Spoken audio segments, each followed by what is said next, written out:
Thank you for joining us for today's webinar, MAPEI's Mapecoat TNS System of Products. We have some brief housekeeping before we start. Your phones are on mute. If you have any questions, please type them into the Q&A box in the corner of your screen, and we'll answer them at the end of today's session, time permitting. We also invite you to visit the Products for Sports Flooring page on our website, www.mapei.us, where we have real-life case studies, technical data sheets, CADs and specs, and videos.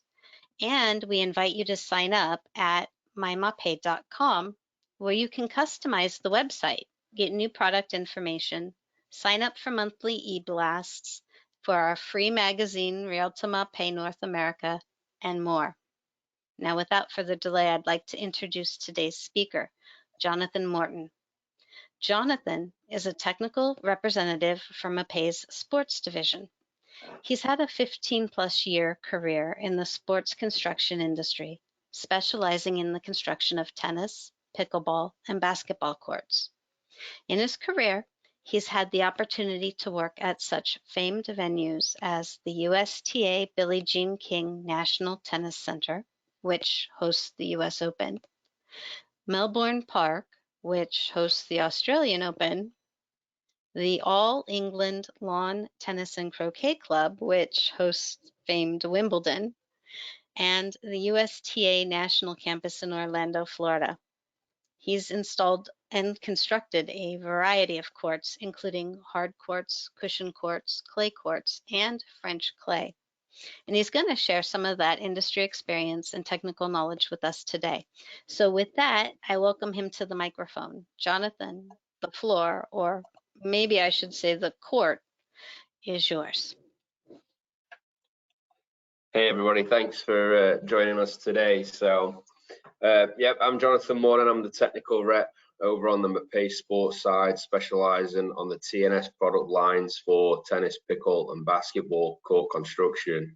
I graduated college over in Sheffield, England, in sport and leisure management, which is a business degree what focused around the sport industry and sport examples. After I graduated college, I founded a tennis court construction company in the UK. Between 2007 and 2012, we built and surfaced over 100 courts. Went out to Australia and worked at Melbourne Park, surfacing the centre there and doing numerous cushion courts around South Melbourne area. Had the privilege of going out to Cologne National Tennis Centre when Boris Becker became an investor, and we converted their indoor courts over to cushion system. Built clay courts at Wimbledon. Had the privilege of going out of Monaco, France, and doing a private court for Caroline Wozniacki. In 2012, decided to open an office of our company in Southwest Florida. So we actually opened an office there, and we boomed so quick in Southwest Florida. In 2014, we actually closed down the office in England as we just never got back over there to do the work. So we shifted our focus over to Florida, again doing multiple courts of new construction and resurfacing, cushioned hard courts, clay courts. For any pickleball players out there who are tuning in, the US Open, the US Open of pickleball at East Naples Community Park, I was involved with the original conversion from tennis to pickleball. And you'll see that entire process down there, and that tournament is continuously booming each year. And I think this year in 2023 they have nearly 3,000 players attending. So great things we're seeing in pickleball. In 2018, I shifted focus and stopped being a builder of courts. I actually sold my stake in my company, and I moved over to the manufacturing side of the tennis and pickleball sport construction industry. In 2021, my wife and I actually decided to move from Florida to Arkansas, where she's from, and then in May of 22, I joined MAPEI. Very exciting opportunity with the new product lines. It's a great pleasure to be able to share my experience with the team and everyone across all the MAPEI divisions. So it's excellent. So just going into this presentation to give everyone a little bit of context about how tennis has evolved, where tennis came from, how the court construction industry kind of came about, and how we've gone from coatings on tennis to pickleball to basketball. We'll just kind of run through the history of tennis here. So, hit tennis, 12th century handball game known as palm, which meant palm. They played by hitting a ball with a palm. Very brutal game back in those days, I can imagine. As the game grew, mainly kind of starting off in France, rackets and tennis balls soon started to be changed and invented, and in that kind of late 13th century, you started to see the first early developments of rackets coming through. King Louis of France actually died after playing a game of jeu de paume. That must have been a very intense game. The game spread from France over to England, and actually King Henry VIII was the first person in England to ever build a tennis court, which was a grassed area at Hampton Palace. Going through into the 1800s, London established the All England Croquet Club, and in 1873 there, Walter Wingfield actually changed the game and created the first ever tennis kit, which was a box what contained two posts, one net, rackets, ball, and actually playing instructions and rules on how to set out the court. And he really kind of designed what is today's tennis, the first version of it. Tennis actually traveled across the world and got into America in 1874. And the first tennis tournament was actually held in the US. And tennis back then was only played on grass. There was no other court systems during that time period. But as we go through the timeline, and tennis became more popular, Wimbledon, the All England Cricket Club, which is now known as obviously Wimbledon, became the head of what is known as the Lawn Tennis Association, which is the governing body for tennis over in the UK. And then it followed over into the United States with the United States National Lawn Tennis Association. And then during the 1800s, we had a couple of key dates, with the first Athens Olympics in 1886 having tennis. We had a women's championship at the Philadelphia Cricket Club. And actually going back in time, cricket, which is a very popular English game, played obviously India and Australia and the West Indies, was hugely popular in America during that time. Actually fizzled out over the past 100 years. But they, at the Philadelphia Cricket Club, which I don't think is there any longer, that actually held one of the women's first US Open Women's Championships. And as you kind of go into the start of the 20th century, you started to see the introduction of clay courts, and tennis actually started being played on hardwood, and starting to move indoors to a point at in some buildings what were constructed. In 1913, the International Lawn Tennis Federation was formed, which is now today's International Tennis Federation, the ITF, which is the governing body for tennis all over the world. During the 30s, the concept of Grand Slam was introduced as amateur players were looking to expand their career. And then obviously the Australian Open, the US Open, Wimbledon, and the French Open kind of grew from that early concept, and obviously are today's four majors on the tennis circuit. Mid 20th century, we started to see the introduction of asphalt and concrete courts. And then in the 70s, in 1970, we start to see the ATP and the global rankings. And then in 75 and 78, tennis in America was predominantly still played on grass, but the big change came when the US Open took away the grass courts and became the first tournament on the hard court surface there. So developing from how tennis has moved over the years, now we see a mixture of courts with clay, hard courts. We don't see a lot of grass, obviously, but we do see it there at Wimbledon.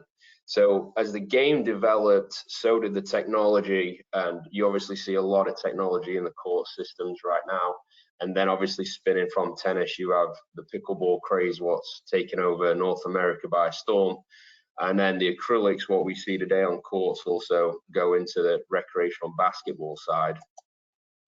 So in terms of today's tennis, we obviously have grassroots tennis where we see courts at parks and recs. We have tennis at schools. We have local tennis leagues for all ages to enhance the participation of tennis.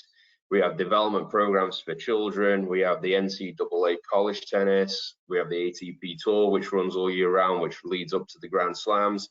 And then we also have the enhancements of technology for the sport with today's modern style rackets. We obviously have the Eagle Eye for the ball monitoring, and then we now have technology in the court systems when we talk about the comfort of players and the surfaces they play on. As this has kind of rolled out over the years, obviously technology's changed, the acrylic markets have changed. The initial acrylics, what first came on the markets back in the late 50s, early 60s, rolling into 70s, actually contained asbestos, which is now outlawed. They can't anymore, but that's just one way in which the game's changed, and the quality of the acrylics has changed and grown.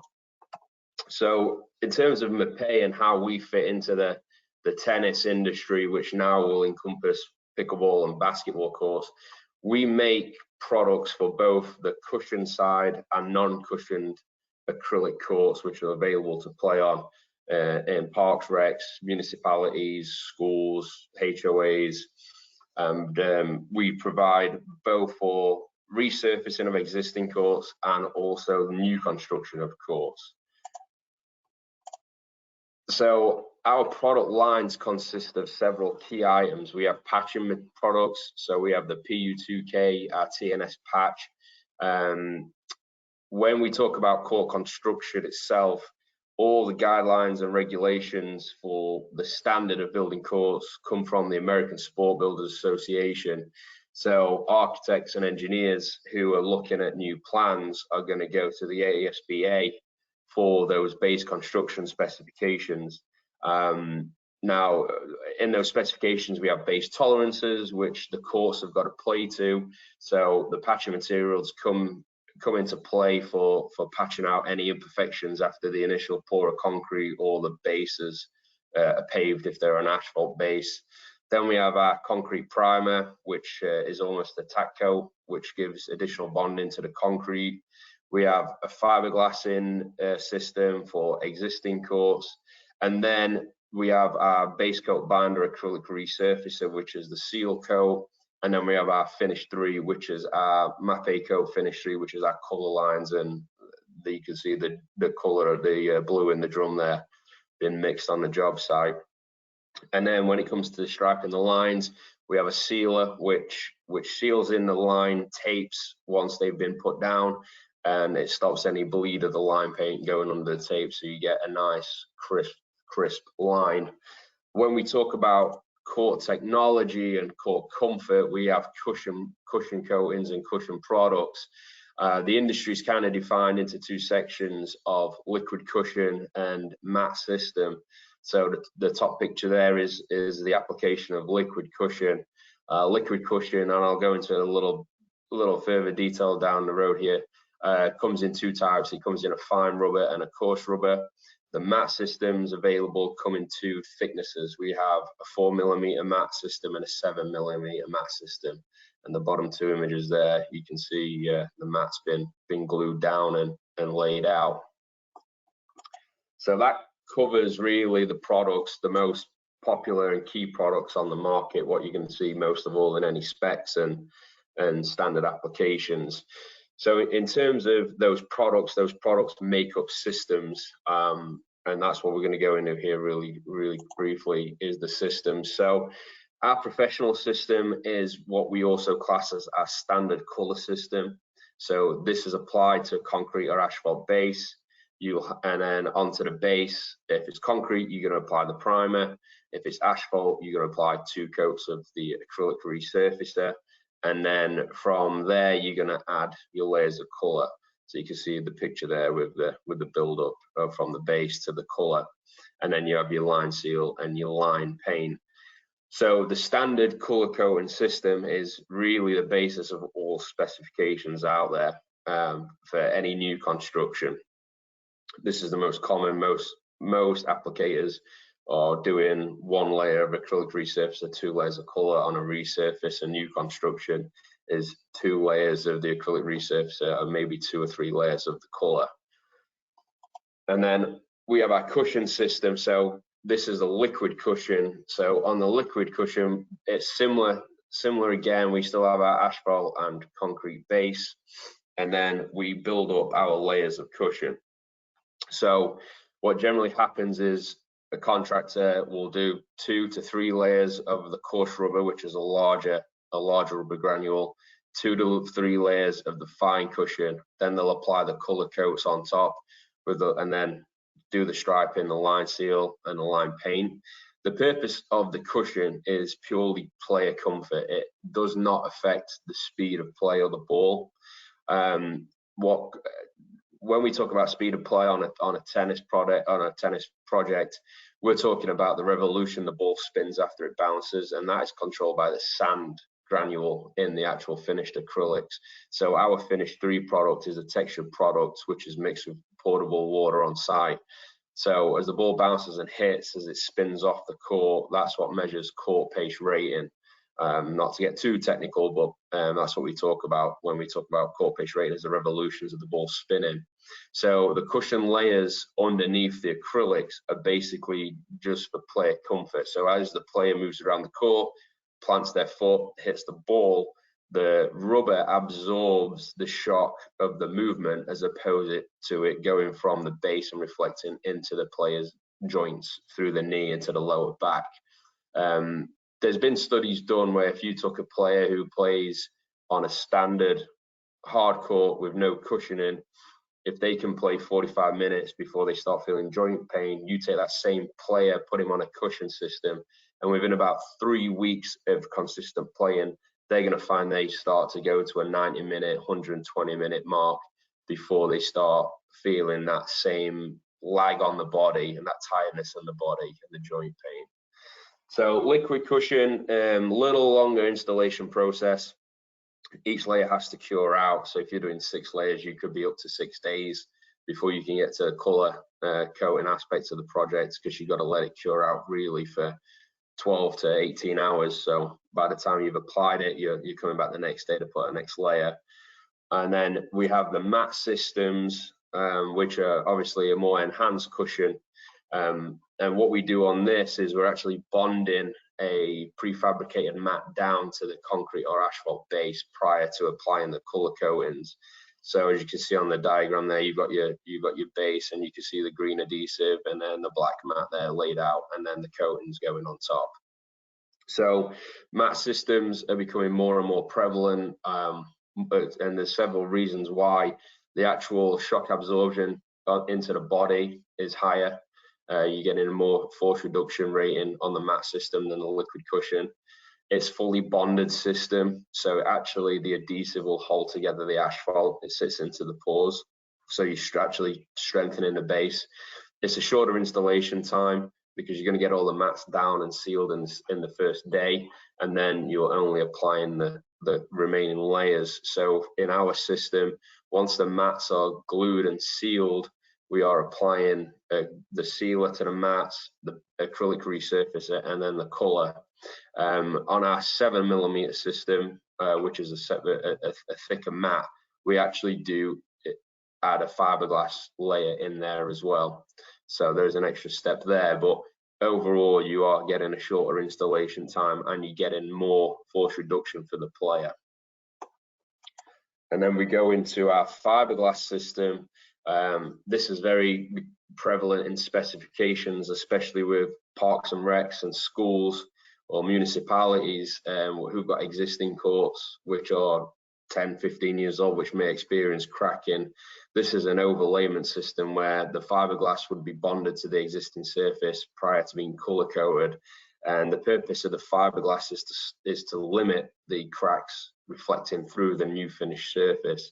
Our fiberglass does have a good elongation under tension, so if there is some movement in the base, it won't reflect through as much as other products on the market out there. And it's just purely a way to resurface the core, extend the lifespan of the base. Just a bit more context, asphalt lifespan is only around 25 years. Unfortunately, right now, the entire industry, the asphalt quality has been depleting over the past 5 years. So we're actually starting to see new base specifications calling for fiberglassing systems onto the new asphalt, just due to the quality across the entire asphalt industry. So this is a great system for existing courts, very popular crack repair method, and this helps us as a manufacturer cover really all aspects of the sport industry. I know obviously the diagrams on these slides here are showing a tennis court, but this application and these products are the same for pickleball and basketball, and can be used across multiple courts, also rooftops, and anything like that really where there's going to be a court application. So it positions us well in the marketplace to be competitive with other manufacturers, and gives us a great opportunity to be a good basis of spec just by covering all the bases. So we really tailor and have options for whatever a project owner or an architect and engineer may be looking at specifying or getting from the product. Really just covers all the points. What makes us different from our competition? As a sales technical rep, we get asked this a lot.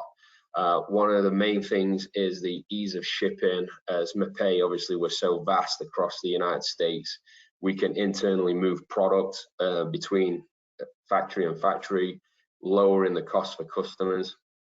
It's a very, very great opportunity and something to be able to offer customers.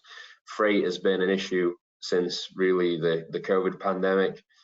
There's still people catching up on it, and the fact that we have the ability to move internally and take that burden off the contractor, instead of shipping from, for example, Calhoun, where we make, all the way to California, we can move it internally. It really helps them reduce costs, helps them be more competitive on their bid, and gives us more opportunity to get more material out the door and into the customer's hands. MAPEI's quality control method is absolutely industry leading, so we can be sure that our products, when they go out of the door and they get to a job site, we aren't running into issues where there's issues with the uniform application or sand suspension. It's really keeping us ahead of the game. Our manufacturing process, we control that so well, especially with the purchase of raw materials. We are probably the only manufacturer who is making our own polymers for the binder, industry standard. Most other competition are buying from third parties. The fact that we control it in-house is excellent. The binder situation across the entire industry was an issue during COVID, and especially when Texas had the big threes last year. That really slowed down other people and caused supply chain issues. So the fact that we have the ability to keep everything in-house really enhances that quality control factor, keeps the QC methods going well, and providing more quality for the customer. And I think this is one of the biggest important things. What separates us is, with the amount of divisions MAPEI has and the amount of technology at our fingertips for the construction industry, we're able to utilize and really enhance the sport industry by bringing in other technologies and other products from other divisions. One of the biggest pieces of technology right now, what we're working on as a sport division, is the Mapecoat, the admixture for the concrete. Industry standard on concrete courses, post-tension. Post-tension is a very timely and costly process. There's a lot of risk involved with post-tension and putting the cables into the concrete, especially when it comes to the stressing of those cables.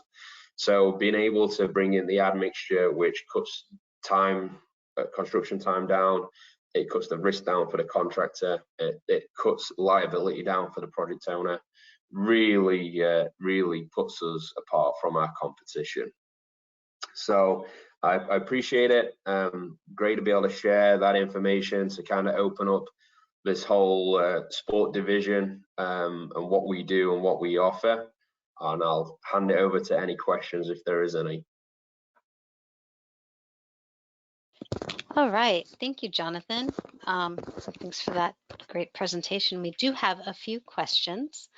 The first, this is interesting. What makes a better base, asphalt or concrete? That's a good question. My personal opinion is I would always steer to concrete, especially with the admixture technologies out there, and even prior to that, post tension. But it really comes down to cost and budget.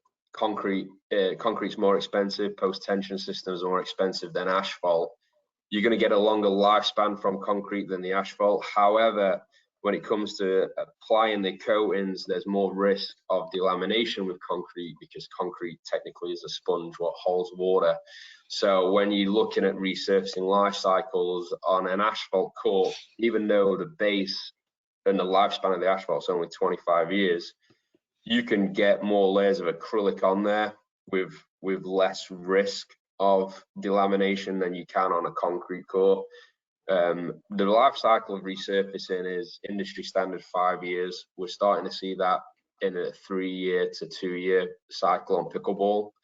But on the concrete side, you've got more availability to repair than you do on concrete. On concrete, once you get to a certain amount of layers, you've really got to start looking at shot blasting or hydroblasting and removing the existing coatings back to concrete. So it really does. Concrete's always going to kind of sway me more towards it, but it really does come down to what's in the budget and also what the expectation of the owner of the project is. Yeah, well, that's interesting. It makes sense, right? Here's a question. Pickleball and noise. Is there a system to address that? I didn't realize that pickleball was noisy. There isn't. This is kind of the big issue with pickleball. Everyone loves to play pickleball. Communities and residents, if you are downwind, I'll say, from the pickleball courts, you're going to hear that dinking all day. There's people been playing with the technology to make acoustic barriers in terms of wind screens. I was involved in a project in Florida where a club had put up these acoustic barriers on the chain link fence, and it was basically reflecting heat, not just the sound, and it increased the heat around the courts and in that playing area by about 30 degrees. It was incredible how it turned. It was unplayable because it was. I mean, Florida's hot anyway, but with the heat reflection, it was saw the ball. Yeah. So it's an ongoing topic. A couple of people I know on the professional side of the game are saying that the manufacturers of paddles are trying to do stuff to make the paddles less noisy when they hit the ball. But really, it comes down to that plastic wiffle ball. I'm not kind of sure on the technology side of the paddles what they would be able to use. In terms of the paddle, what would make a noise hitting a piece of plastic? That's the kind of premise of the game. But then there's players who argue that, you know, the noise is part of the game, so they don't want to change that dinking sound. So it is a constant uproar when courts are being developed and the location of courts to houses or the existing conversion of tennis courts to pickleball in established communities. And as a manufacturer and contractor, it's a conversation you don't want to get pulled into. That was the controversy. Shows. Wow. Stay away from that, for sure.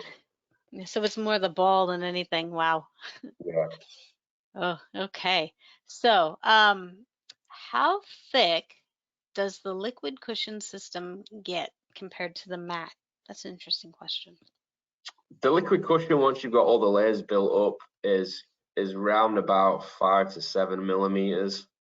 But because of the voids in it and how the rubber's suspended, you're not getting that same shock absorption you are on the mat because it's a prefabricated mat. So it's not a massively thick system by any means. but just with how that cushion suspends in. So the rubber is basically suspended in a binder on the liquid cushion, and you're building it up by layers. That's how it works. So there is voids in there to a point as well, but it's about, you're looking around 5 to 7 millimeters, and it also varies who's pulling the material with the blade and how much pressure they put on there as well during the application. Sure, the millage. Gotcha. All right. Another pickleball. I guess that's the topic of the afternoon. The benefits of pickleball versus tennis. Pickleball's benefits are really kind of floating in terms of an industry and a sport. The social benefits of pickleball far outweigh tennis. It's a very more inclusive game. It's a very easy game to pick up. Not everyone can get a tennis racket and stand at the baseline and have a rally. In terms of people playing, you're getting 16 people on the same square foot area as a tennis court, as opposed to 4 people playing tennis. So it becomes very more sociable very quick, just because of the amount of foot traffic on there. In terms of kind of fitness as a workout, I mean, I don't think you get the same workout on the body playing pickleball tennis, but I've seen some of these guys and girls playing singles, and you know, it's a lot of quick, short movements over a relatively good space. So I think it has its pros and cons, and it appeals to those. It appeals to some. It doesn't appeal to others. Tennis will always have the prestigiousness about it, just because of the history of tennis and the Grand Slams. But pickleball is a great sport for people looking to get back into some form of fitness and socialization. You know, there is a lot of tennis players in there and looking at transitioning into pickleball just because of the stress of tennis on the body. So it's a pros and cons list, and what you want to get out of it. I play both, so I'm not biased either way. We'll sell for either type of court, right? We've got the products to Right. accommodate whatever they want. So there you go. And forgive me, I think this was maybe we covered this. We'll answer it again. Do different courts play at different speeds? And yes, you can. Yeah. So basically, the International Tennis Federation sets standard on what's called court pace rating. So there's different certifications. There's slow, medium, and fast. So CPR1 is slow, 3 medium, fast 4. So for example, the standard industry for acrylics is medium. Basically that's hard court or cushion court. Wimbledon grass plays fast, and then clay plays slow. The nice thing about what we can do as a manufacturer is we can tailor our products. We can make it play slow, fast, or medium. With the industry being medium, it really comes down to performance centers who've got enhanced player development, what go for slow and fast courts. In my career of building, I've only ever done 2 slow courts, and that was at Stirling National Tennis Centre in Scotland, and that's where Andy Murray's mom has her training facility. And they had 4 courts medium pace and 2 courts slow pace for player development. I've never really done a fast court. We've played with the product, and we've done some court pace rating with it, but I've never built a court where someone like, I want this to play fast. As time goes on, and the court gets played, a medium court is going to move to a medium fast after about 3 years, and after about 5 years, you're going to be pushing on that borderline of a fast court. So when you resurface at the 5-year mark, it's to keep the court consistent in speed, and it's also to keep it aesthetically pleasing, and keep the court sealed, keep that base protected. So when you get tennis clubs who've definitely gone over that 5-year mark, when they resurface their court and it goes back to being a medium pace, like it should have stayed around that, because there's not much difference between medium and medium fast for the average player, but medium to fast is a big difference. There's always big pushback because the players are like, wow, this plays so slow, but it doesn't. It's just that it's been left so long and the sand came out the product over time that it became playing so fast. So there is different paces. The standard is medium across the board, but like I say, the extremes of pace really come down to player development and performance centers, which are outside standard play. So your national campus at Lake Nona does have a couple of medium fast courts and medium courts, and then it has clay for the slow side of the game. But that's a player development facility.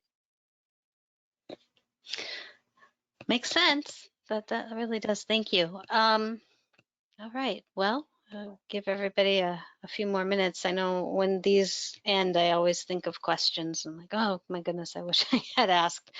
But if that happens and you think of some questions after we say goodbye, you can always send them either to Jonathan or you can send them to us at MAPEI Digital at mapei.com, and we'll be sure to forward them on to Jonathan and get you your answers.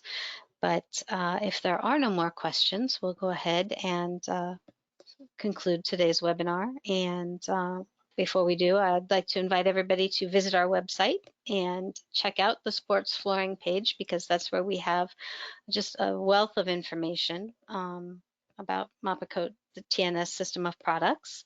And also, please don't forget to check out the MAPEI on our website, because you can create a customized website and you'll get all the latest information from MAPEI. So I guess with that, we will bring this to a close. Thank you, Jonathan. Thank you for a great presentation. And thank you, everybody, for taking time out of your busy schedule to spend some time with us today.